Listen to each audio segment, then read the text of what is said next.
So let's see if it works this time. Assalamu alaikum wa rahmatullahi wa barakatuhu. Ahlan wa sahlan. Welcome. Let's see if it's working. Let me know if this sounds okay, guys. Let's see if the sound works this time.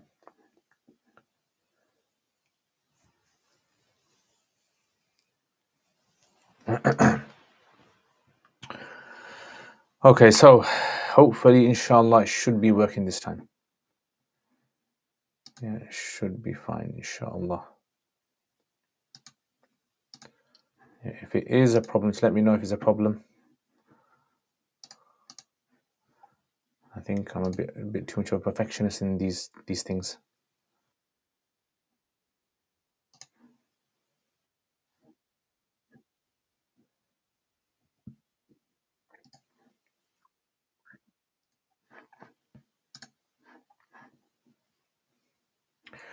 Okay, so let's start then. Right. So Hamza, سؤالي ما رأيكم عن مخالفات أن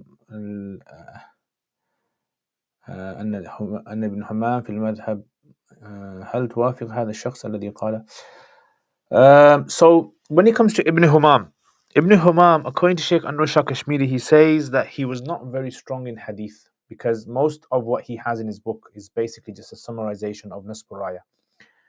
And he says only like 3 or 4 things that he has actually mentioned something which Nasb Raya hasn't mentioned. So I probably would say that seems quite sound. That argument seems quite sound. And his own student, Qasim ibn Qutl is actually considered to be one of the greater than him in hadith. I think the Sakhawi mentions this. Or someone else, because he took from Ibn Hajar and he took from Ibn Humam. So Ibn Humam is not considered to be that strong in the madhab. Yeah, so Ibn Abidin even mentioned this as well in his Uqud Ras al-Mufti, that the Qasim ibn Qutl says that wherever our Ustadh Ibn Humam goes against the madhab, we don't take it. Yeah, so that does seem, it depends exactly what he said, but that does seem as though is quite sound argument. Is the forehead required to be exposed for sajda? What does a person do? No, according to Hanafis, the forehead does not have to be exposed. Yeah, so a person can do sajda on the imama. يجوز أن يسجد على كور إمامته Imam Quduri says. Is Abu Hanif rahimahullah a hujjah and is he from the Salaf? Yes, he's a hujjah and he's from the Salaf. Mufti, have you heard of the Hanafi Legal Code Program? Is that Irshad Institute? Sheikh Tabriz. If it is, mashallah, Sheikh Tabriz is a very good scholar. Very trustworthy, inshallah. Hopefully I'm going to meet him tomorrow in High Wycombe, inshallah, for the event. Wa alaikum assalam. Ahlan wa sahlan. Ahlan wa sahlan. ALM. I hope you're well. Will you update Qatar Nada, inshallah? At the moment, I'm very busy, unfortunately. So maybe in the new year sometime. So I do apologize. I know I did mention to some people that I'd be putting up in the beginning 1 or 2 a month, but unfortunately at the moment I'm unable to do that. So hopefully maybe in the coming year, inshallah. Are you still teaching Hidayah online? Yes. It's Wednesdays at 10:30 UK time. Does women need a wali for marriage? According to majority of the scholars, yes. Afraz Mufti, what is a book to read after Sifatus Salatun Nabi to have a perspective that does not agree? Is there something in English? So there's actually a good book that has been written by, in fact, do I have it here? Actually, no, I have it in the sofa. I will take a picture of it and I'll put it up on my Telegram, inshallah. It's the Salat according to the Hanafi madhab, but from hadith that has been verified by scholars of Ahl Hadith. So it's written by a scholar in the UK, and then it was translated into English by Maulana Yasir Hanafi. I forgot exactly what it's called, but if I find, inshallah, if I find it, I'll take a picture and put it on my Telegram, inshallah. So it's English book. In fact, let me see.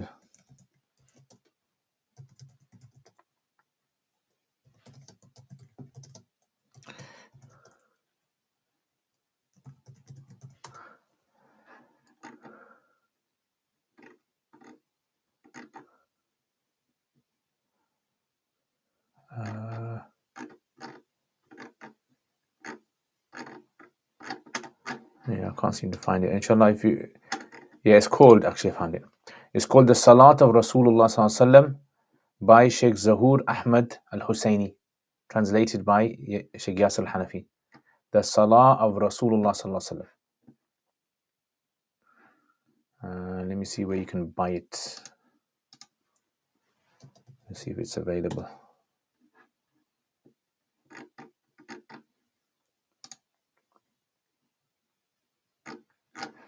This is the book, but it seems that it's sold out.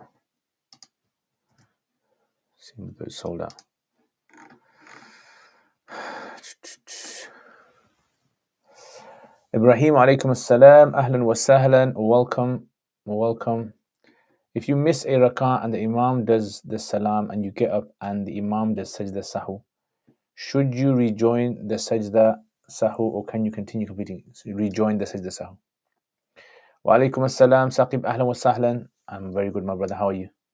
If Imam Abu Hanifa's opinion is established, do we follow that? Is it possible to follow other opinions? So this requires studying ifta. It's a very long discussion. It's not a 2-minute thing. So it requires studying ifta. If you know Arabic, then I would definitely recommend reading a book called Takween al-Madhhab al-Hanafi. Takween al-Madhhab al-Hanafi by Sa'id Baktash. So it's a long discussion. It's not like something I can say in 2 minutes. It requires a long discussion. Daniel, wa alaikum assalam. How are you? I'm very good. How can I learn to write Arabic? Any book recommendations? What I would suggest, the best way I tell my students to write is just copy Arabic. Wherever you see Arabic, every single day, 5-10 minutes, just try to copy the Arabic. That would be the best thing to do. Wa alaikum assalam. Ahla wa sahlan. Very good, thank you. Is it permissible to purchase Christmas decorating like trees, stars, poppers, etc., the intention of using it for Eid? Yeah, you can. Obviously, you can buy them, but you just don't put them up on Christmas. Is it Mufti Mangera book? No. Are you Ash'ari? No. The Salah Rasul Nasafi publications. When giving fatwa, should a Mufti give the easiest opinion from the 4 schools if he's aware lay president? No. So the Mufti must give the opinion according to that school that he follows. And he only resorts to taking from other madhabs when there is a darura haraj shadid. So Mufti Taqi Usmani actually mentions 3 times when fatwa is given from another madhab in his book Usul Ifta. He bought the last copy. Ustad, at the end of my Thai boxing classes, the teacher tells us to line up, put our hands together on our hands and do a little bow. Is it problematic shirk? I would say it's best to avoid. So these kind of things, speak to your. If it's just a light bow, fine. But if it's a very low bow, then no. Speak to your trainer and ask him. Say, look, for religious reasons, it's okay if I don't do it. Assalamu alaikum, ahla wa sahlan. As when going for Hajj, is it possible to do the Umrah for around 2 Zul Hijjah, remove Ihram, and then go to Medina, and then don the Ihram again for the 8th Zul Hijjah for the remaining rites? So when going for Hajj, is it possible to do Umrah for around 2 Dhul Hijjah, remove Ihram, and then go to Medina, and then don the Ihram again for the 8th of Dhul Hijjah? Possibly, yeah. If I didn't rejoin the Sajda Sahu, would I need to repeat the prayer? No, you don't. I saw someone join Maghrib in 3rd rakat behind the Imam. They didn't make up a sitting after the 2nd rakat, only the final sitting. Are we obliged to advise them? No, you don't have to tell them anything, inshallah. If you're not knowledgeable about these things, do not speak to people about these things. Otherwise, it's just going to become confusing. Maybe they're following a different madhab. Maybe there's some other issue. When we are required to advise, so at the moment, do not advise people. Do not advise. I mean, I think lay people feel they need to, whatever they've learnt, they need to tell other people that. I would say best not to do it. Huskus, ahlan wa sahlan. If you're in High Wycombe, inshallah, I should be there. Inshallah, ahlan wa sahlan. Amina, ahlan wa sahlan. What are the 3 times that Mufti Taki? So check it. Check usulul adab, usul ifta wa adabu.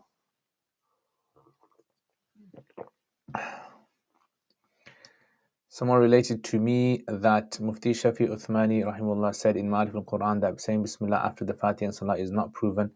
Is this something I should take or just be safe? So what I would suggest is that find where he said it and then read it yourself, and then otherwise if you just listen to what people say, and then you'll understand what he's saying in the book. So check in Ma'arif al-Quran, ask him where it is, and then read it yourself, inshallah. See, the thing is, a lot of hearsay, a lot of what people say, they sometimes they don't pass on the full message. They maybe interpret something in their own words, which can become confusing to people. In school, we pray in a room where there is a Christmas tree. Sometimes some of the stuff on the falls when we walk past it. Would it be allowed to put the things back? Yeah, it'd be fine.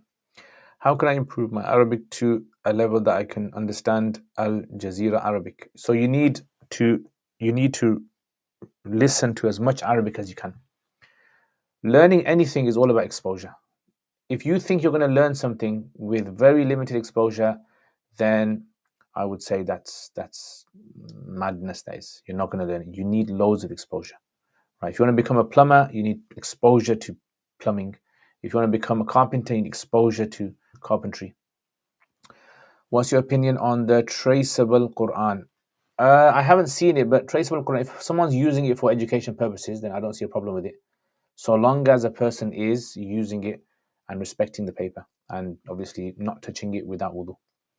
Is there a ruling on not wearing fake silver during Salah? According to Hanafis, it's permissible for women to wear fake silver. Permissible. What's up? Is it possible I send you a recording of an imam by email and you check their pronunciation?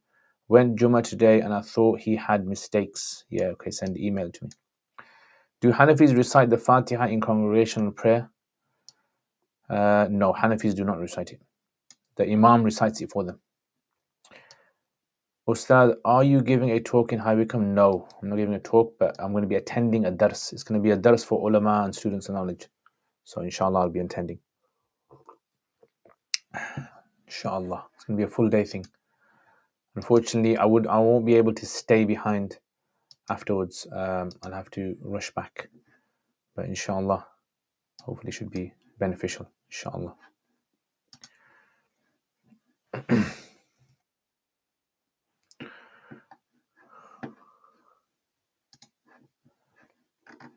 Yeah, so I don't really like traveling too much. High Wycombe is like about a 2-hour drive, so it's kind of like tiring journey.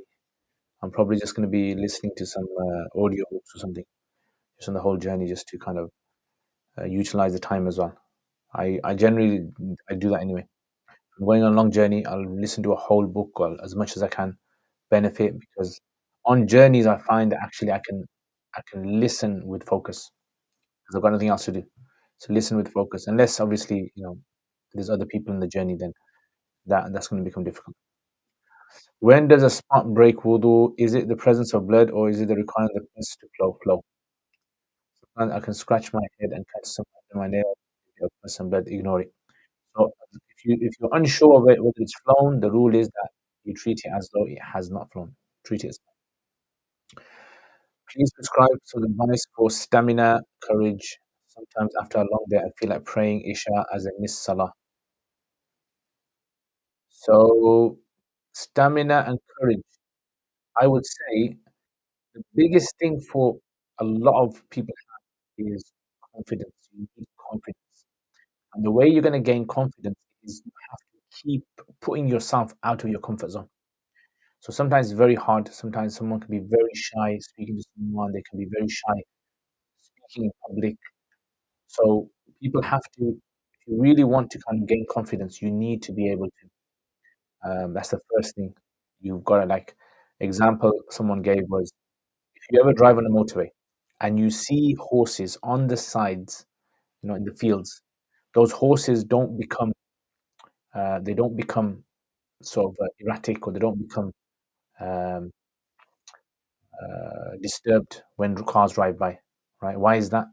Because the horses, they see cars time and time again to such an extent that they become um, immune to it. So that's the thing you guys have to do. If you really want, and it's going to be hard.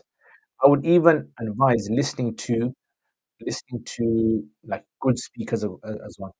Right? There's some good people who actually train people in how to speak. There's a guy, a Vietnamese guy called Vin something, Vinh, something like that. Vin Guyon, how his name's pronounced. He's Australian, originally from Vietnam, and this guy is a very good. He trains people in how to gain confidence and give speeches and stuff. I listen to him a lot. I get tips from him. So I would say definitely these kind of things are very, very important. Um, but otherwise, if it's, for example, if you are tired, exhausted, then there's nothing else you can do really. The Prophet ﷺ said that if, a, if you're praying the night prayer, tahajjud, and you are tired, go to sleep and then get up when you feel strength. So that's another important thing to understand, is that if you're feeling tired, you can't really do anything but just to rest, yeah, or get your strength back. Some people, what they do is before a talk, they actually do lots of exercise to tire themselves out. So what you can do is you can, I would say, if you want to really feel confident, is exhaust yourself. Like before you're gonna have a talk or presentation, do like 100 press-ups, like really hard. Go for a run. Go for like a mile, 2 miles run. You might be sweating, but the best thing about that is that your body will now be totally ready for whatever's to come, and you won't be thinking about nerves. Um, to what extent is it true to say that the Hanafi school takes primarily from Ibn Mas'ud via Al-Qama? Is Sayyidina Ali also a big source? So what you have to understand about how madhabs work by creating a society. So Kufan academic society was developed by the early ulama that went there. Amongst them, Abdullah ibn Mas'ud, Ammar bin Yasir, and many others as well, and Ali radiallahu anhu, of course. So there are many things. Now, not everything that the Hanafis take from Ibn Mas'ud. There's some things that they go they actually go against and take one other Sahabi says. But of course, the academic environment that had been created in Kufa definitely has a very important role to play. What I would suggest you read for that, there's a paper written by Sheikh Hanif. I think it's called Locating the Sharia. It's called Locating the Sharia. Check that out. It's very good. It gives you an insight into Kufan society in the days of the Tabi'in. You understand how the Hanafi madhab came about. Like what were the factors that helped develop the Hanafi madhab in the way that it did. A lot of people are unaware. They just think in a vacuum.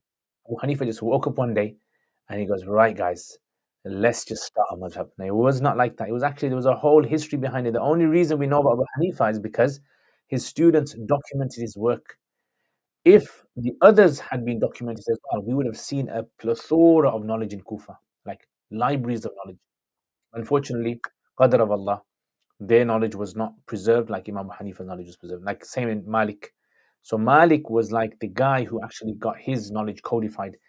Imam Malik was not the alim of Medina. There were people that came before him. Sahabiyat, Aisha radiallahu Ibn Umar radiallahu anhu, many others. Their knowledge, unfortunately, was not as well documented and recorded as was Imam Malik's. So what I would suggest, if you really want to have a good insight with Sheikh Suhail Hanif, then there's actually a good course. Irshad, I think Irshad Institute does it.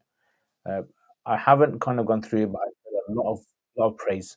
Sheikh Salman Yunus actually went through the major works in the Hanafi school, how it developed in each century, right, at least up to the 400s. So I would definitely recommend, if you're serious about understanding how the Hanafi madhab actually was formulated and how it came into fruition, I would definitely recommend that course. Like if you're serious about it, definitely. We run a question, but are Muslim men allowed to marry Christian or Jewish women, and is there a difference? Yes, they are allowed to marry. The Quran says so, but the difference of opinion arises in whether this is only in a Muslim country or is it allowed in a non-Muslim country. Majority of scholars say that it's only allowed in a Muslim country because the whole idea of marriage is procreation. That's the whole idea. And if you can't guarantee that your children are going to be brought up in a way that's um, conducive to their iman, belief in Allah, then you can't. Yeah, and unfortunately, in the West, there's a lot of people who will marry Christian and Jewish women, and unfortunately, their kids do not end up being Muslim. And I've seen that a lot, unfortunately.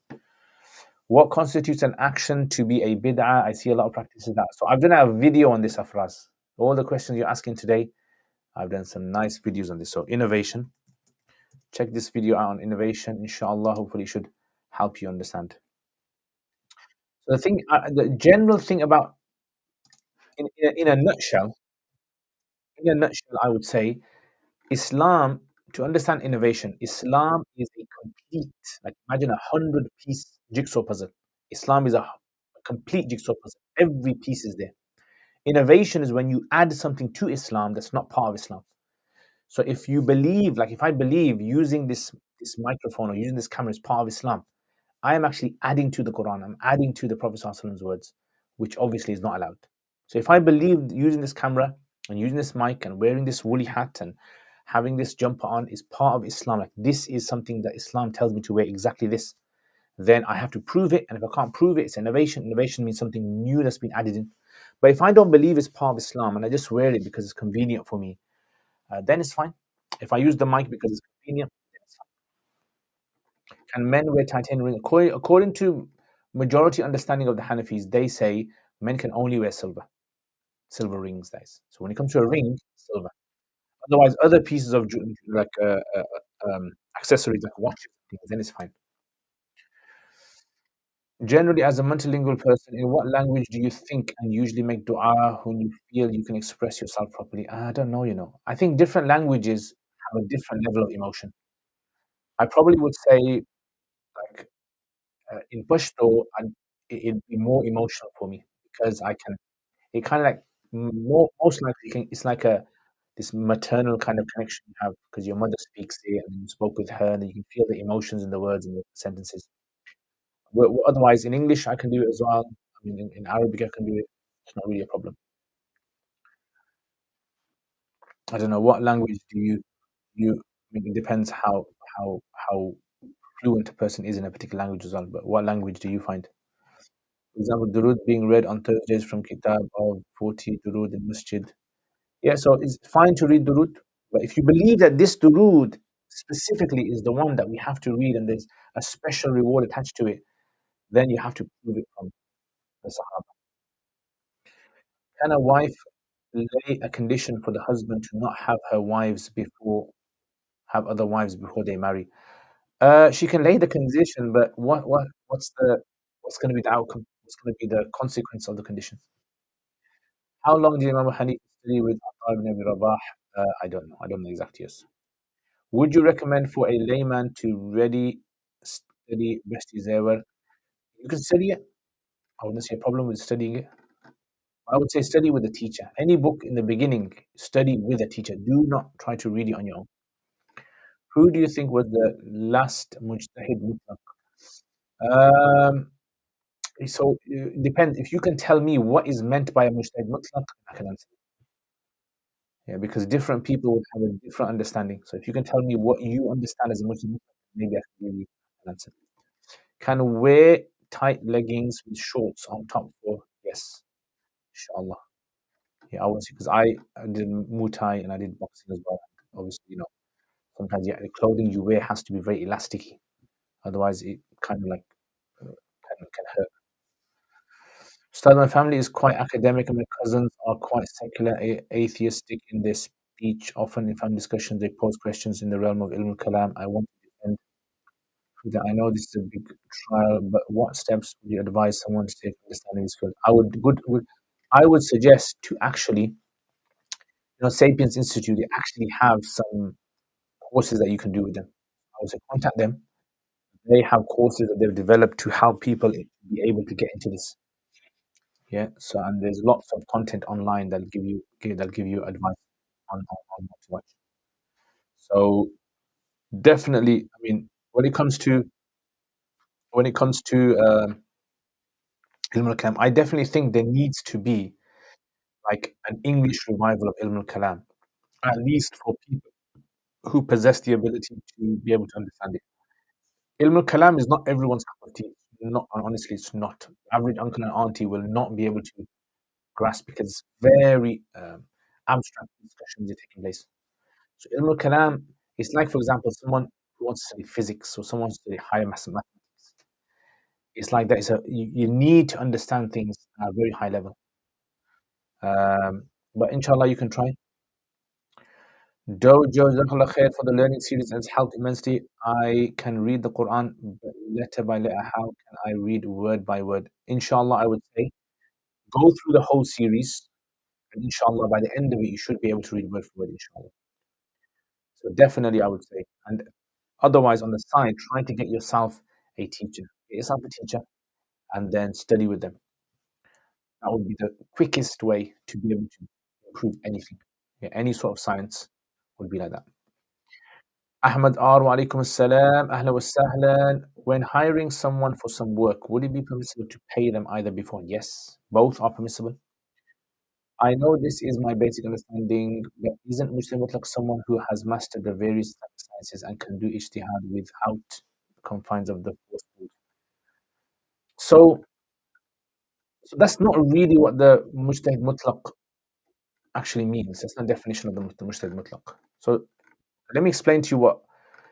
So in the days of the Sahaba radiallahu anhum, Sahaba had a direct understanding of Islam from the Prophet sallallahu alaihi wasallam. Many of them did, not all of them. Many of them did. So a person who has the ability to be able to answer a question that has not previously been answered, right? That is a person who you could say is a mujtahid mutlaq in that sense. Although they may have to rely upon other individuals when it comes to certain rulings. So, for example, like Imam Abu Hanifa, rahimahullah, he relied upon the opinions of his teachers, um, and his teachers are Ibrahim al-Nakhai and Aswad and others as well.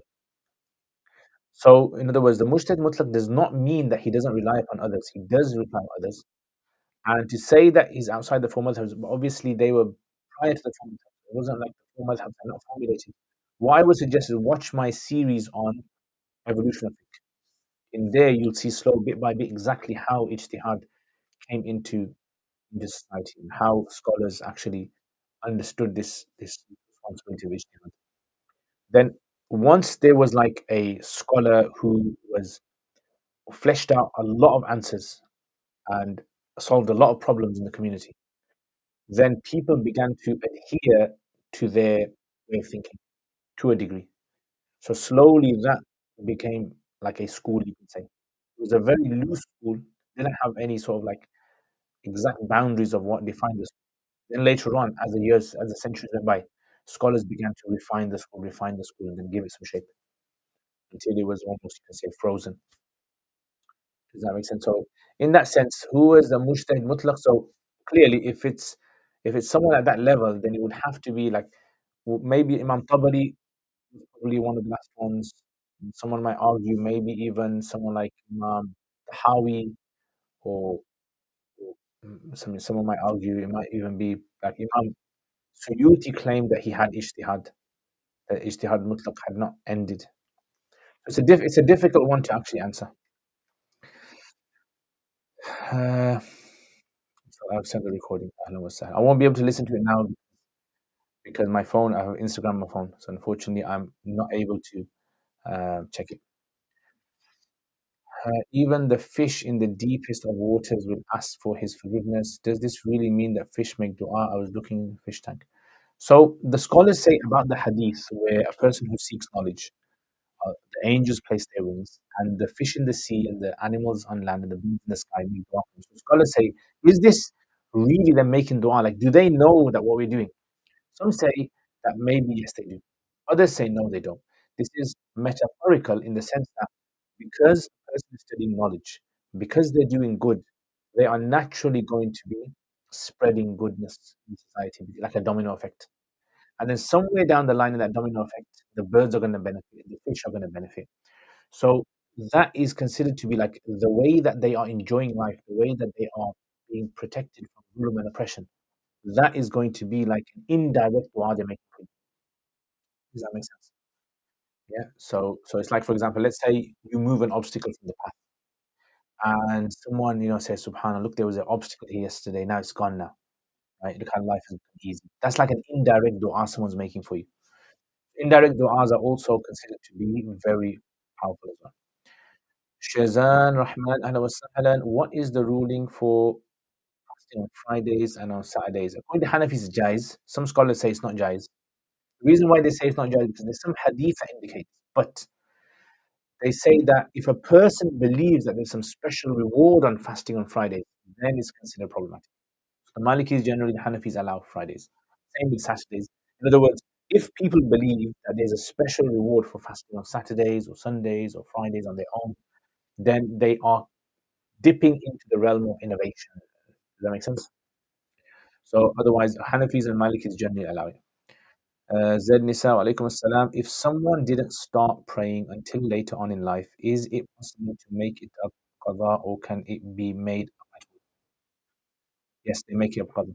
So if they have missed 10 years of salah, 20 years, they slowly make it up.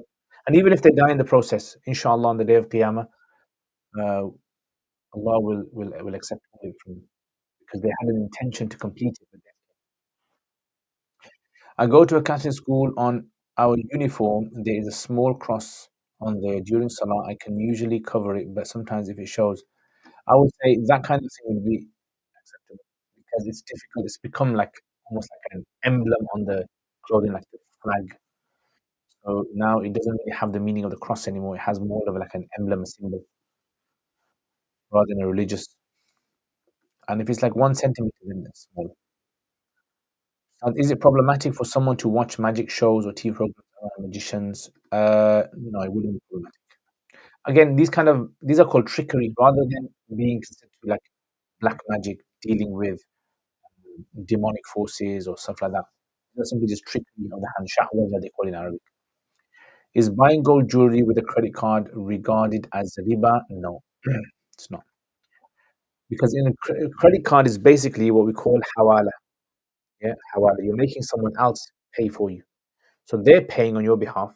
So the payment has actually been made. Exchange of payment has been made on both sides. That's what's required in these kinds of transactions. I've heard some say Imam Tabari was Mujtahid Mutlaq, and others have said Taqiyuddin Subki and Ibn Taymiyyah had reached Mujtahid. So again, if you're saying that they're Mujtahid Mutlaq, but they were still Hanbali and they were still Shafi, so Subki is still Shafi, and he was still, so therefore it kind of like it's almost like like what do you call it? Um, what do you call it? Tautology, or the word I'm thinking about on my tongue. So it's almost like counterintuitive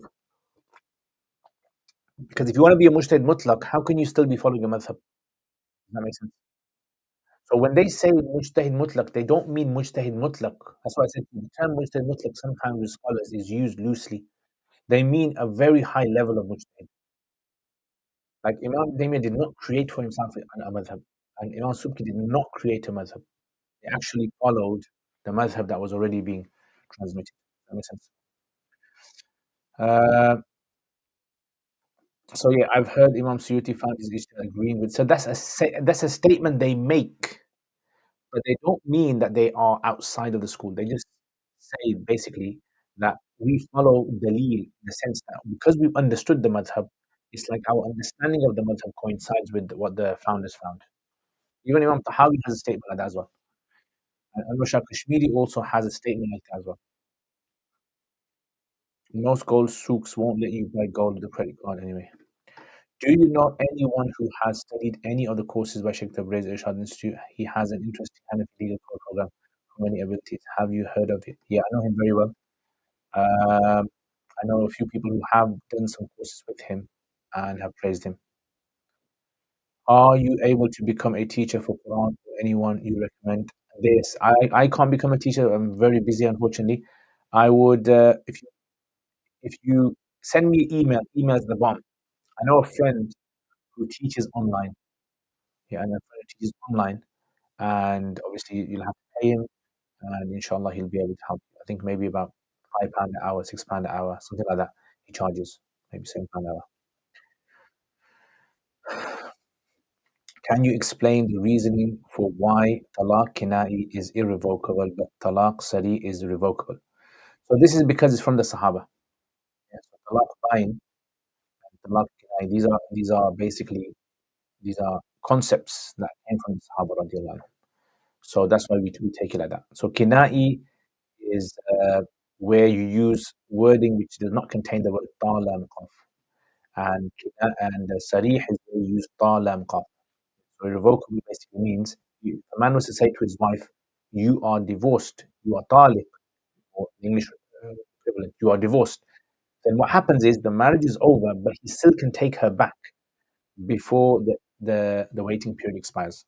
And kinai basically means that it's severed, that's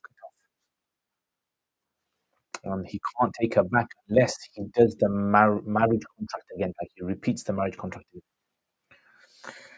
Assalamu alaikum. Inshallah, in Quduri, I am going to be mentioning that when it comes, inshallah. But that's not now, it's going to be later. Assalamu alaikum. When you say the majority of ulama agree on such and such, is that within the Hanafi madhab or in general amongst all? It depends what I said. Can't remember what I said. So what masala did I say? The Imam seem to have some, I usually mean in the Hanafi school when I'm saying things like that. The Imam seemed to have some mistakes to me. His shadda on iyaka seemed to be weak, but he didn't commit it. His Saad also seemed to be like seen. Possibly. Possibly. Uh, Q Hadith 1, which mentions that the best of you are those that are the best to their wives. One that says the best of you are those that learn the Quran. Teach you. How do you understand this? These are for different contexts. So if let's say, for example, I'm speaking to husbands, I'm going to say to them, right, the best of you is the best for his wives. And let's say I'm speaking to students, or let's say I'm speaking to people who are on the verge of going for battle, or let's say I'm speaking to people who are lazy in their prayers. So the Prophet ﷺ, he would speak to different people. This is why hadith is not supposed to be for lay persons. Lay people are not supposed to read hadith. I know this sounds a bit strange. Lay people are not supposed, because the Prophet ﷺ spoke 1,500 years ago, yeah? He spoke to different audiences. Unfortunately, the hadiths, in most cases, do not tell us who he was speaking to. So when he says a statement and it's recorded, was he speaking to the people of Medina? Was he speaking to the women of Medina? Was he speaking to the youngsters of Medina? Was he speaking to people before a battle? Was he speaking to people in the beginning of Medina, the later part of Medina? Does that make sense? So contextualization of hadith is such an important thing. That's why fiqh gives us all of that. I think it contextualizes things for us. So when people read hadith, they get confused. And I understand why they get confused, because they think every statement the Prophet ﷺ made was for every Muslim until the day of judgment. Even that Muslim living on an island somewhere, and even that Muslim who is elderly, and that Muslim who is a female. Does that make sense? Uh, he's 70 years old. How would you know if you can do ijtihad? Um, so ijtihad is, I mean, Imam Hanifa, obviously, he was accepted by the community, wasn't he? So it's usually ijtihad is when the community has kind of like graduated you, has qualified you for that. So you know because the community, the experts of the community have given you that status. So it's not something which is self-appointed. Is there a way we can differentiate between someone doing common tricks, sleight of the hand, and someone actually engaging? Engaging in black magic is where you communicate with demons, you know, evil jinn, dirty jinn. That's what it is. So what happens in black magic basically is you believe in jinn. So people communicate with the jinn, and then the jinn will present to them sort of requests. Do this for us. You know, write down the names of these jinn and say that you obey them. There's some strange things, and some of them are shirk, and some of them. So that, I mean, you probably heard in the music industry, there's a lot of musicians who have actually come out and said there's a lot of demonic worship that takes place in the music industry. So you can actually go on YouTube and check. And if you want to know more about this, there's actually a very good, I think it's called Prophet One. I think it's called Prophetic One or Prophet One on YouTube, where he talks about the occult. Check that video out. Okay, so Z Nisa, ahlan wa sahlan. Do you have any advice on how to make an Islamic will? It's basically, look at this. An Islamic will is basically this. Just write down on a piece of paper everything that you own, your assets, and then write on that piece of paper how you want that distribution of your wealth to take place. So you might want to write down everything I own in my bank balance and in my house and everything. I want all of it to be divided according to the rules of Islamic inheritance. That's all you have to write, and that's it. So then, after you pass away, the people, executors, or whoever is in charge will actually execute that will in the way that you wanted. That's all. That's the basic. But obviously, if someone has like a bit of a complicated Islamic will that has a lot of properties involved and a lot of money that's tied up in different businesses, then you might want to get advice from someone who knows the Islamic law and knows the British law as well, the country you're in. So there's an organization which I know very well. It's called I Wills. I Wills. So you contact them. They will sort everything out for you. The best answer I have had so far is that you will find out when. If a 70-year-old Muslim has just started praying or is near death, how would he do qada of prayers? Uh, so he just starts doing qada, and then inshallah on the day of Qiyamah, Allah will judge him. That's the beautiful thing about Islam. No one is going to be. Allah does not burden a person more than they can. If a boy had wealth over the nisab since the age of 5, would their zakat element be the date to become baligh? No, it's the 1 year after they become baligh. You have to have a 12 month.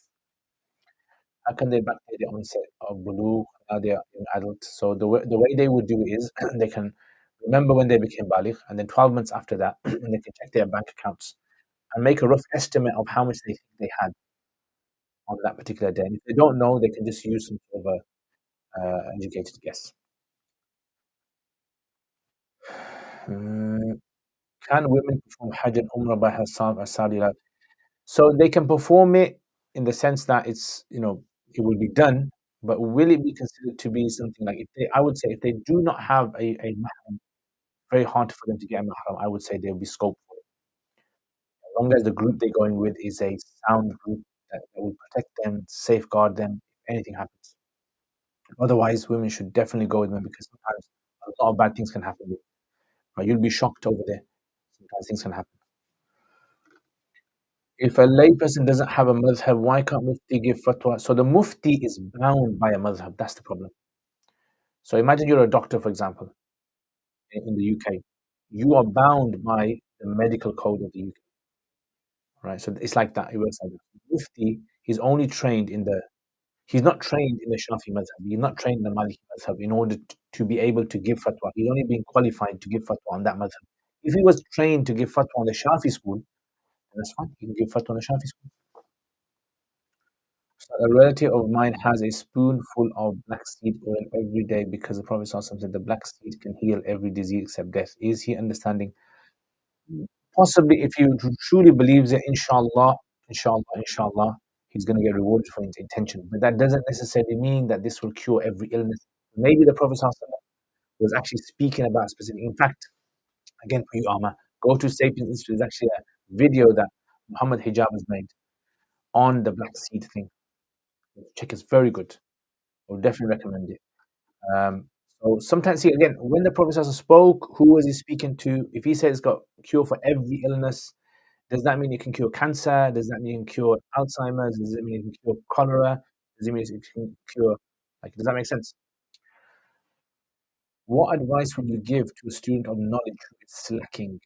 I would say get yourself good company. Get yourself company that will make you work hard. Competitive company.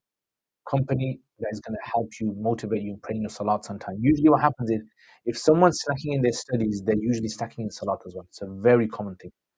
Slacking in studies and slacking in your salat, and not attending the masjid, not attending jama'ah, is a very common thing. And it's a sign.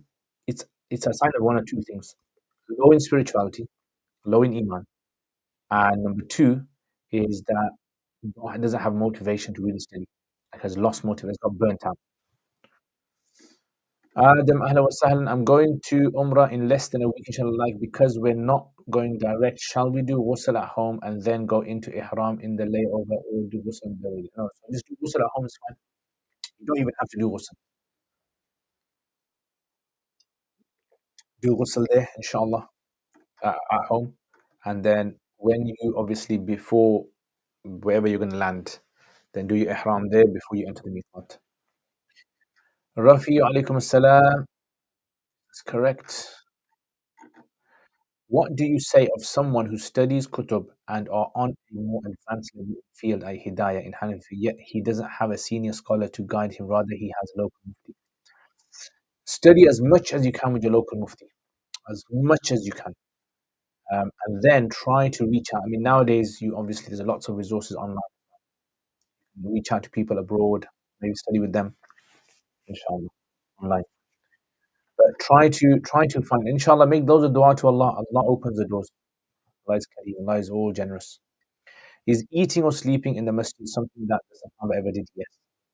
Is it something that is impermissible? If there's a need for it, then they can do it. If there's no need for it, then they shouldn't do it. That's what the scholars say. So there were Sahaba, but they were the ones who had no homes. Like Abu Hurairah was amongst them. Ibn Umar, he had no home as well. He lived in the masjid. I often hear people quote the Quran verse, Allah does not burden us or beyond what it can bear regarding personal tests. Is this correct? No. You mentioned it is regarding, yes, following Sharia. Regarding the obligation that Allah has placed upon people in following the Sharia.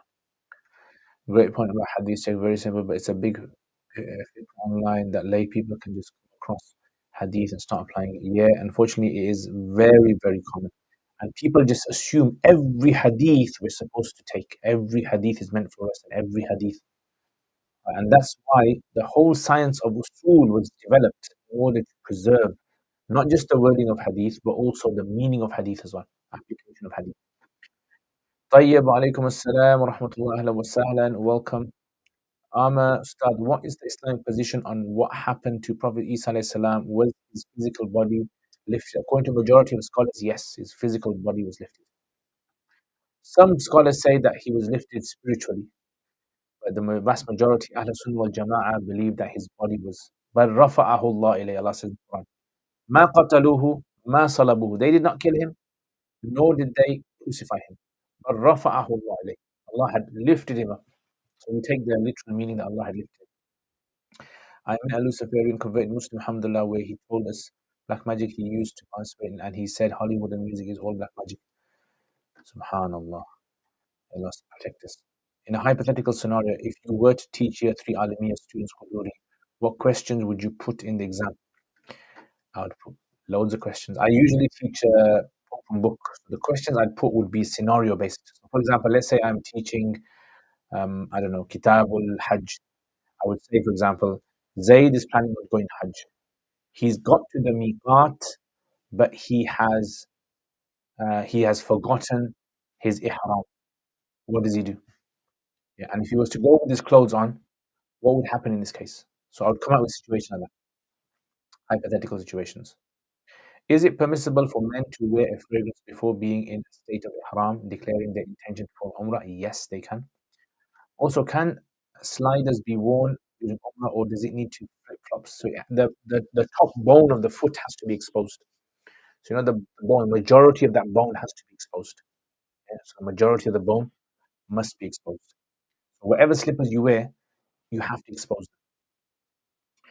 What do you say of someone who studies kutub that are on a more advanced level? Salam, I hope you're well. Are adult children obligated on giving their parents control over their finances? No, they are not. When parents abuse their kids by taking note, they are not obligated. How can I navigate this whilst being respectful? So it's basically parents need to know their limits as well in Islam. Yeah, parents need to know limits in Islam. Maybe get someone to speak to them. Sometimes parents can be very stubborn, unfortunately, and it's just very difficult to get through to them. So try and work around this. Try to get someone else to speak to them. Why is it problematic to take from another madhab? I've heard Abu Yusuf rahimullah was going to lead prayer and he did, but didn't renew wudu as another opinion says. So this riwayah is opinion that's mentioned by Shaykh Ibn Abidin rahimahullah. Some say that it's a weak riwayah, as in did it really happen or not? We're unsure. It's not categorical. The thing we have to remember in Hanafi fiqh is in Hanafi fiqh we do not take from stories. This is a story, isn't it? We don't take from that. We take from what's documented in the fiqh book. The fiqh book represents the official reports of the school. If you hear a story about Abu Hanifa did this, or Abu Yusuf did this, or Muhammad did this, if it's not in the official text, we don't take it. Does that make sense? So the stories in the Hanafi school are not text of the Hanafis. It's a different thing. For example, imagine the British law. You imagine the British law being something that's written down in books. Isn't it? But if I say to you, oh, there's a story of a judge in the 1700s and he did this, blah, blah, blah. If it's not in those books, the courts are not going to listen to that story. Does that make sense? So taking from another madhab is the thing you have to understand. The whole point of adhering to a madhab is because you believe that you do not have the ability to be able to find the correct answer. That's why you're relying upon someone else. Now, if, for example, like a person says that I can take from any madhab, what that means basically is that there is no need to have a madhab. There's no point of a madhab, right? It's basically fluid. Everyone's fine. Everyone's okay. Everyone's on the right path. Right? Take from anyone. And this is what leads to there being a lack of academic rigor and strictness in protecting the Sharia. That's why the ulama say this, all the four madhabs say this, that the truth is one. The true answer is always one. So the four madhabs, and even more than four madhabs, in the past there's many, they're all trying to search for the right answer. They don't know what that right answer is, but the effort that they put into creating this system of methodology of reaching the answer, that is what the Sharia wants. Oh, by the way, I put some, check out the merch. I put a new T-shirt on the merch. Check it out, inshallah. Let me know what you guys think of them. Does that make sense, Ibrahim? منبأ الحلم السلام عليكم Sharif أهلا وسهلا وعليكم السلام. If a person had children before they accepted Islam, do these children inherit from either parents? No. So basically the parents can give them up to one third of their wealth to them.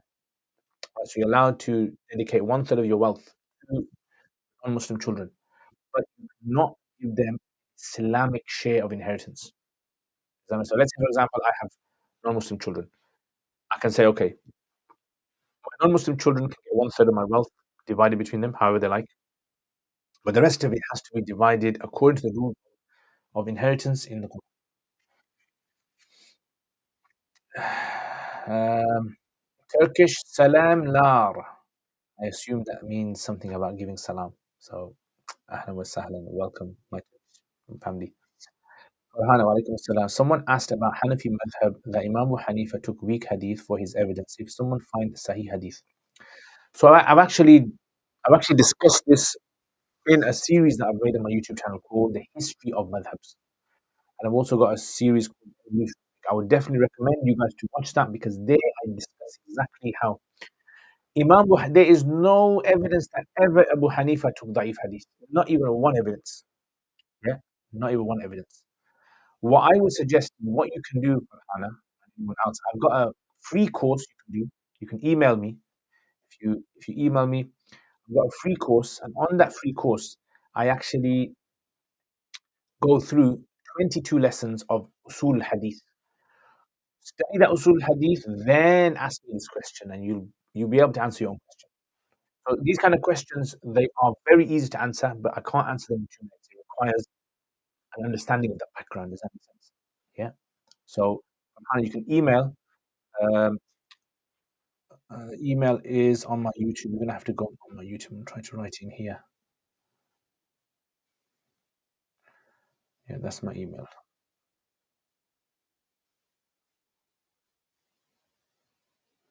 I can't even actually I can pin it, can't I? Okay, it's pinned now.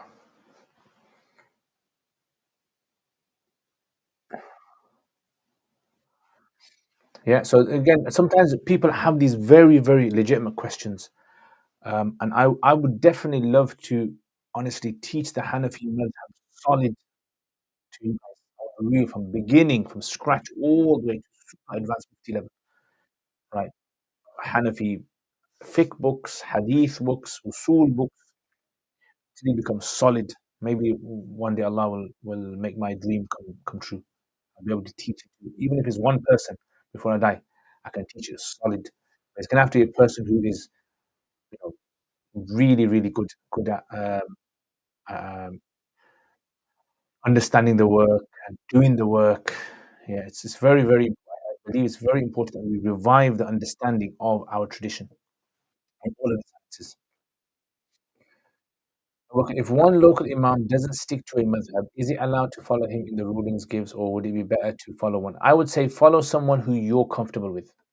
If you are unsure about this imam, sometimes gives here and there, then you personally you can avoid him. If you believe he's very knowledgeable and you know, scholars have also kind of given the green light, so stamp of approval, then you can follow him inshallah. Faraz and Wassan, regarding my eating and sleeping questions at university, I commute an hour away and often I get tired and decide to nap. Would this fall in necessity or no? Yes, you can sleep. Totally permissible. If you're tired, go to sleep. What should you read during tawaf? Tawaf, you can read any dua you want in English or in any language you want. Ask Allah. You can read the kalima La ilaha illallah Muhammad Rasulullah. You can read Subhanallah, Alhamdulillah, La ilaha illallah Akbar. You can read ربنا آتنا في الدنيا حسنة وفي الآخرة حسنة وقنا عذاب النار. Whatever you want to read. You can read Quran there as well. I sometimes when I do tawaf, I read Quran. Sometimes, alhamdulillah, I finish like maybe a juz of Quran or maybe almost a juz of Quran. Yeah, such a nice feeling. Nap in the musalla, yes, you can do that. What are your thoughts on people having barakah from items of shuyukh? I think there is some validity behind these things because tabarruk bi athar al-salihin is something from our tradition, but I think some people just go over the top of these things, go a bit crazy, and they just think everything Sheikh Saab's this, and Sheikh Saab's underwear, and Sheikh Saab's vest, and Sheikh Saab's toothpick. I think it's a bit over the top. So, of course, the Prophet Sallallahu Alaihi Wasallam's athar were, you know, everyone agrees they were blessed. But everyone else's, there's a limit. If you kind of have really love for your sheikh and you want to keep it as a memory, a souvenir, that's fine. Allah says, then Razi also sound like a dua, and I will say Ameen.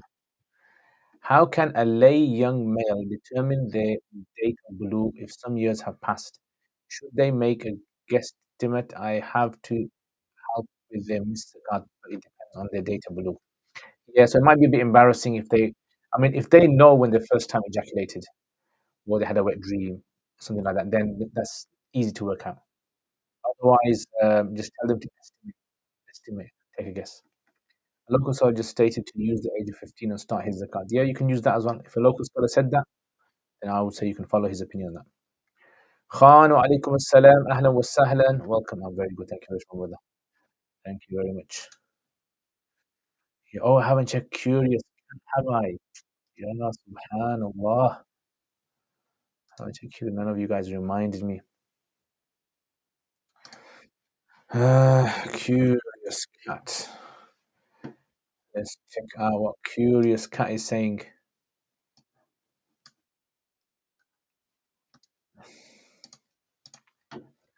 Okay, salam alaikum. What do you say of someone who seeks knowledge on a bit more advanced level? Okay, I think I answered this, brothers, before. Look, if someone has studied advanced level, yeah, doesn't have a senior scholar or someone who's established in the soul guiding him, rather he's currently sufficing with his local mufti, that's fine. Stick with your local mufti. You know, in the time of the Sahaba, The Tabi'een would just go to whichever Sahaba they could find. And in the time of the Tabi'een, they would go to whichever Tabi'een they could find. Right? So if you have to go to the super gold medalist, Sufi Pir Sahib, then your life's going to become very difficult for people. I would say the whole point of the soul is that you want a mentor that can help you stop sinning and start doing more, become more productive. That's what it is. It's a mentor. It's a private mentor. That's what it is. So your local imam can be your private. Even your uncle can be your private mentor, or your auntie can be your private mentor. Right? To believe that he has to have a mufti next to his name or a sheikh next to his name isn't necessary. Just like I think sort of like a misconstrued idea that people have. Assalamu alaikum. Ahlan wa sahlan. What is istighatha and istighatha? So istighatha is basically istighatha is asking dead people to make dua to Allah on your behalf. There's difference of opinion about this. I incline to avoiding it totally. Yeah, that's my opinion. Whether you like it, whether you don't like it. If two people get nikah but have not had intimacy and decide in the relationship talaq, does the lady have to go under in the period? No. Okay, Salam, what do you say? Okay, no. Salam alaikum. What are the types and amount of excusable filth according to the Hanafis? Do you suffer from waswasa? Salam. Do you suffer from waswasa? If it's a waswasa person, honestly, do not ask. Tell people, remember this, if you suffer from waswasa is basically if you keep on having thoughts that you're not clean, or your salat's affected, or this, that means you got waswasa. So whenever you ask a scholar this question, always say in the question disclaimer, I have waswasa. That scholar will give you a tailored answer. Honestly, guys, don't take it like, don't think to yourself, the answers that a Hanafi is going to give to the average person is the one that you take. No, for waswasa people, there's specific. Sometimes I tell you guys, look, just email me if you got waswasa. Contact me. And that way I try to help you guys sort this out. Do not take the normal ruling that other people take. You need to tell the scholar that. What time does Isha end? Yeah, just as Fajr starts. Okay, okay, next one. If you have a wound on the bottom of your foot and you walked on carpet, do you need to check the blood transferred again? Do you suffer from waswas? I sound like the same person asking these questions. What do you do in this situation? You know that the foot was bleeding. Do you suffer from waswasa? Yes. Sometimes some people with waswasa, they really have these questions. And I know one individual that I was dealing with, and they used to think everything they touch, like the steering wheel and the glasses and the door handle, everything's becoming pure because they have this kind of chain of events in their head. They went to the toilet, they touched the seat. I don't know if the seat was clean. Now my hand's impure. And if I touch the light, my hand becomes this and this. It will take a full bath. So what do you say as someone who's okay, when the tissue I use to clean myself falls in the toilet, it causes splashes from the toilet that contain feces, urine, and water. Does it splashes?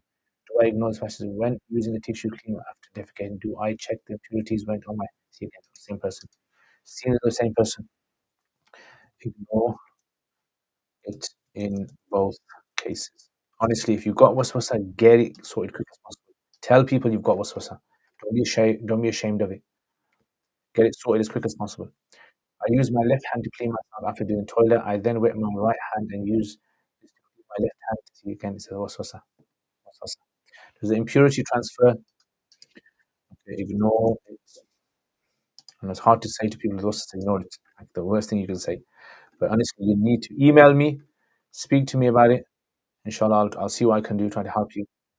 I heard that if a drop of impurity is placed in a bottle of water, the whole bottle of water, yes. While urinating, some urine splashes back at you. Do you ignore this? Ignore.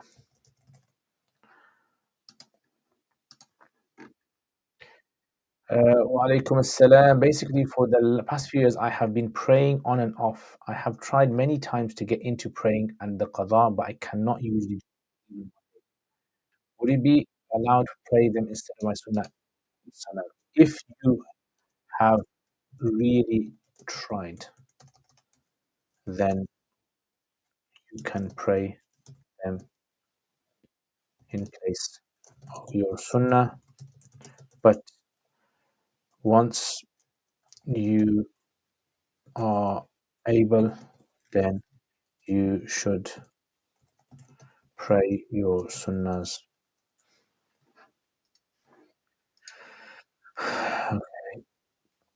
My nose bridge became bent due to wearing glasses and falling. That's why. Uh, so would it be allowed in the situation? So it really depends on how your nose looks. I would say ask someone you trust to have a look at your nose and honestly tell you if it looks bent, and if so, then you can get the procedure done. Sometimes what happens is people think in their minds they don't look good. They think in their minds. That's why always, if you have these kind of questions, always get your checked out. I remember someone once they asked me a question about nose. I said, "Show me your nose." When I saw his nose, it was like nose was totally fine, but he had it in his mind. He thought that his nose did not look nice. So, what do you say of someone who seeks knowledge on a? Salaam alaikum, Ustad. Are we allowed to combine salah? All right. All right. What is classed as amal kathir in salah? So there's a different opinion in the Hanafi school of what is amal kathir. But amal kathir is generally that if you were to do that thing and someone was looking at you, they would think you're not in salat. So if that's the case, this is amal kathir. For example, let's say I'm praying and I take my phone out and I'm checking my phone. And someone saw me, then that would be considered to be amal kathir. That's the first thing. Second thing is if you have to do something in salat that would normally be seen as amal kathir, but you need to do it, like for example, you need to switch your phone off, or you need to clean your nose because it's running, then that will not be counted as amal kathir. Yeah. Okay, mashallah, jazakallah khair, Ibrahim. May Allah bless you for your kind donation. May Allah put barakah in your wealth, in your health, in your time. Jazakallah khair. We appreciate it. Mashallah. Mashallah. Means a lot, bro. Means a lot. When Imam is reading quiet namaz, we are quiet. What are we meant to do when standing? Stay silent. Are we meant to think about Allah, heaven, or hell since we are not? So what you do is when you're praying your salat, just imagine that you are standing in front of the Kaaba. Imagine the respect that you're showing to Allah. Yeah, that's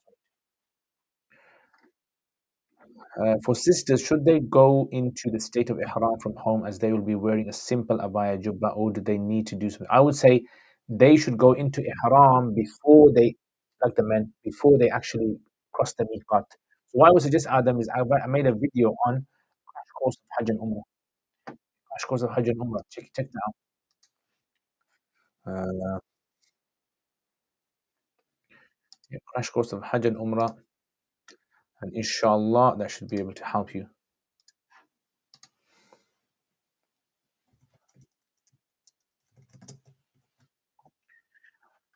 Mm-mm-mm.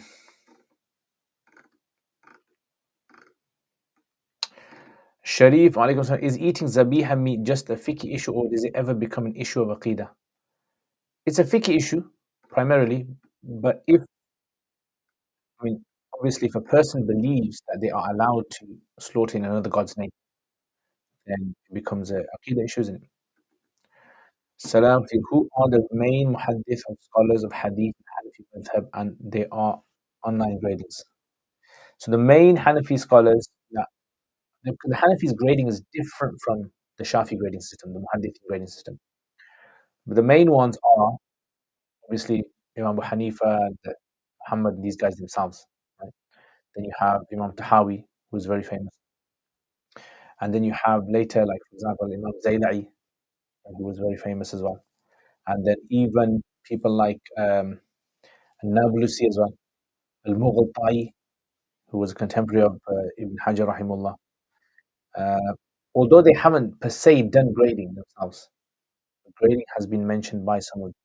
Sheikh Abdul Hayy Laknawi in that case, Sheikh Anwar Shah Kashmiri in that case. It depends what you mean by exact grading. So Fatima alaikum salam, how to get to know if your child got an evil eye? So generally, I mean, if you read Ruqya on them, yeah, generally that's the kind of way to tell. But generally, the symptoms would be something like this. All of a sudden, they start to seem very, very ill without there seem to be any sort of reason for why they should be ill.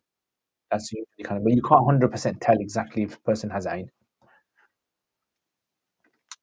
Does one have to firm believe that his madhab is correct in order to follow it? Not necessarily. I mean, you might disagree with some things in the madhab. I would say if a person doesn't understand the madhab clearly, then they are going to have doubts in the madhab one day. Study it properly. Ustad, I'm learning about the prophets and I recently read about Lut alayhi salam. Are people today committing the same crimes and thus could be punished? Maybe. Maybe. It would be reasonable. Can we follow a retracted opinion of Abu Hanifa opinion on speaking in English in Salat? So according to the scholars, if Abu Hanifa has retracted the position, it's no longer considered to be the madhab anymore. So you don't follow it. By the way, love the dua Turkey breakdown. Alhamdulillah. Jazakumullah khair, my brother Sharif. Well, ahlan wa sahlan, ahlan wa sahlan. Yes, my bro. Jazakallah khair. I like the dua series as well. I'm trying to enjoy that. So is there a difference of opinion on the fate of non-believers in the hereafter? Uh, yes and no. So again, it's a long discussion. I would say do not worry. Anything's going to happen in the hereafter someone else. Do not worry about it. Worry about yourself. What is the best shara for Rasul Mufti? I do not know, but Mufti Taqi Usmani's book, Usul al-Fiqh wa Adab, Usul al-Ifta wa Adab, that's a very good sort of like a supplementary book that goes with the Rasul Mufti. And then Is'ad al-Mufti by Sheikh Salah al-Hajj. It's got some good footnotes in the bottom. And then you've got uh, you've also got what else is there? There's like certain copies of Rasul Mufti that have some good footnotes on there. I would say those are probably good. Sheikh Salah Abul Hajj has Madkhal, Al Madkhal, and in there he's got a section on the Rasul Mufti. I don't speak English. I'm a Turk, but I love you very much, and I'm always watching from different account. Good broadcast. Ahlan wa sahlan. Welcome from Istanbul. MashaAllah. Istanbul is a very nice city. And in fact, this tea is from Istanbul. This is Istanbulian tea. Yeah, this is Istanbul tea. MashaAllah. Very, very nice. I love the tea over there. Very nice people over there as well. Food is excellent. And one day maybe I will move to Turkey, inshallah. Who knows? Books that can read along with Rasul. Yeah, so those are the ones I mentioned. I would say in iftar course, the main thing is training with the mufti is more important than anything. Yeah, be solid in your fiqh. Make sure you've studied Hidayah cover to cover with a good mufti, and and answering questions with mufti is very important, more than Rasul Mufti. Jazakallah khair. Ahlan wa sahlan. You're welcome over there, Ibrahim. You're welcome. Some halal mortgages have late fees and they claim it's a partnership, but the one taking the mortgage cannot buy more than a certain amount of the shares. It all depends upon terms and conditions. It all depends. So Mufti Taqi Usmani has a book called Introduction to Islamic Finance. And in there, he has a section which talks about these late fee penalties. Curious cat means like what's the question hub. It's not easy. Allah make it easy for anyone. I mean, and I know there's a lot of people out there. I used to suffer from Westworld at one time many years ago. I know what it's like for people. It's very, very hard. It's embarrassing to ask people, and it seems as though people are going to judge you if we ask. Them. You have to understand this is your deen. There's no embarrassment in your deen. To learn about your deen, there's no embarrassment. Ustad, in Surah 3, verse 93, except for what Israel made unlawful for himself, all food was lawful to the children of Israel before. Yeah, Israel is the name of Yaqub alayhi salam. So he had another name. Yaqub was Israel, the father of Yusuf alayhi salam. He was also called Israel. No, Israel is not the name of a place. It's the name of an individual. The grandson of Ibrahim alayhi salam.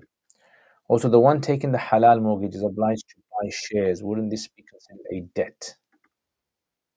Not necessarily. So see, this is where he mentions about this issue of diminishing musharaka. They call it diminishing musharaka. So this is where Mufti Taqi Usmani has a book called Fiqh al-Buyu. If you can read Arabic, it's called Fiqh al-Buyu. There's got a section on there about diminishing musharaka and how in today's times how it can be implemented. There are some problems with diminishing musharaka from a Hanafi point of view. The Malikis seem to be okay with it. Thanks for great work. You're welcome, Nilo. You're welcome. Quran, Surah Imran, He brought your hearts together and you became brothers by His grace. You were about to fall in a pit of fire and He saved you. Could you explain this? Yes. So Allah in Surah Al Imran mentions that وَكُنْتُمْ عَلَى شَفَا حُفْرَةٍ مِّنَ النَّارِ فَأَنْقَذَكُم مِّنْهَا. Allah is saying to the Sahaba, your lives were as though you were on the lip of a ditch, you're on the verge of a ditch, falling into a ditch. That's what your lives were, filled with racism and filled with tyranny and filled with all of these problems that society has. It was as though the society was going to commit suicide. But Allah saved you from all of that.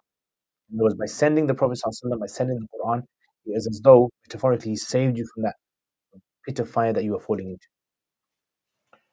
What is evil eye and do we have to believe in it? So evil eye basically comes in a hadith where the Prophet ﷺ mentioned about this, that a person can affect someone, harm someone just by being jealous of them.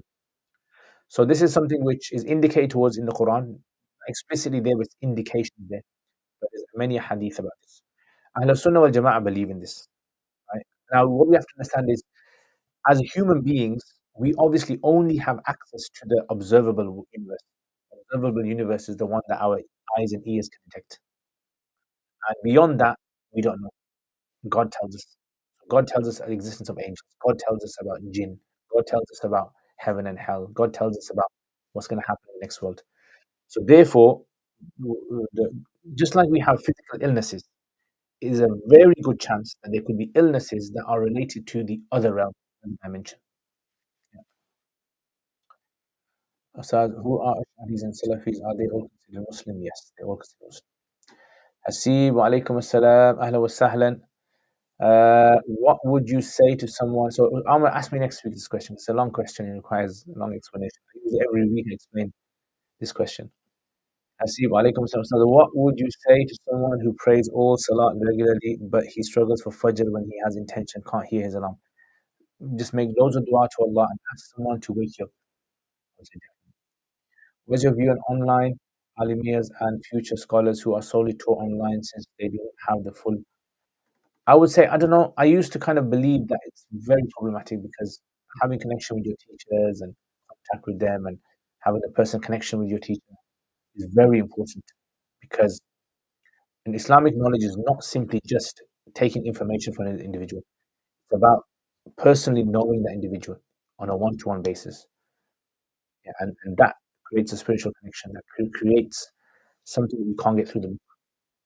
So if the Alimia course can accommodate in such a way that you can speak to your teachers, you can consult your teachers about things, tell them about your life situation, that would be the best way to counter that.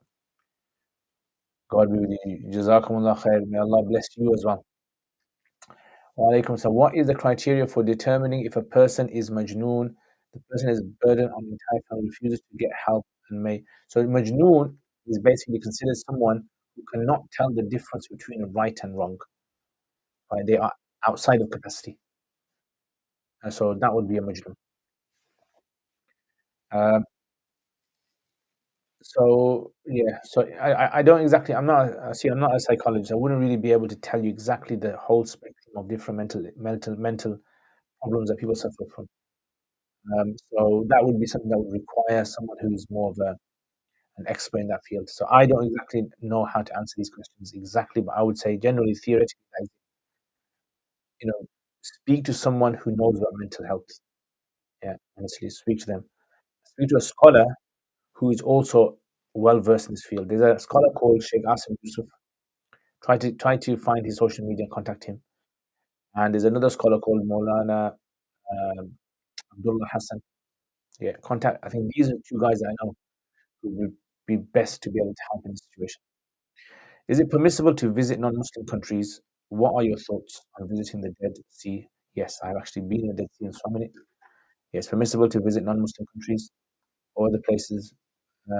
So if you 100% know that an adhab came to a particular place, we should avoid it. But if you don't 100% know that this is the place where the adhab came, right? So let's see, we don't 100% know that adhab came here. That's the thing. Do you know of any websites or PDF in English showing gradings of hadith? In English? No, I don't know. Fortunately, I'm not too familiar with the English one. All right, guys, I'm gonna finish it there. Jazakumullah khair. Thank you very much. There's one question on Instagram. Can we invest in stocks of companies which have some portion of interest? It all depends. I mean, if it's a small amount compared to the rest halal, then possibly. Is there a ruling on not is there a ruling on not wearing fake salute? You guys know. All right, guys, take care. Inshallah, have a wonderful week. Make dua for me as well. Tomorrow, I have a long drive. Inshallah, make dua that Allah makes my day fruitful. There's barakah in my day. Jazakumullah khair, and inshallah, I will see you guys next time. Uh,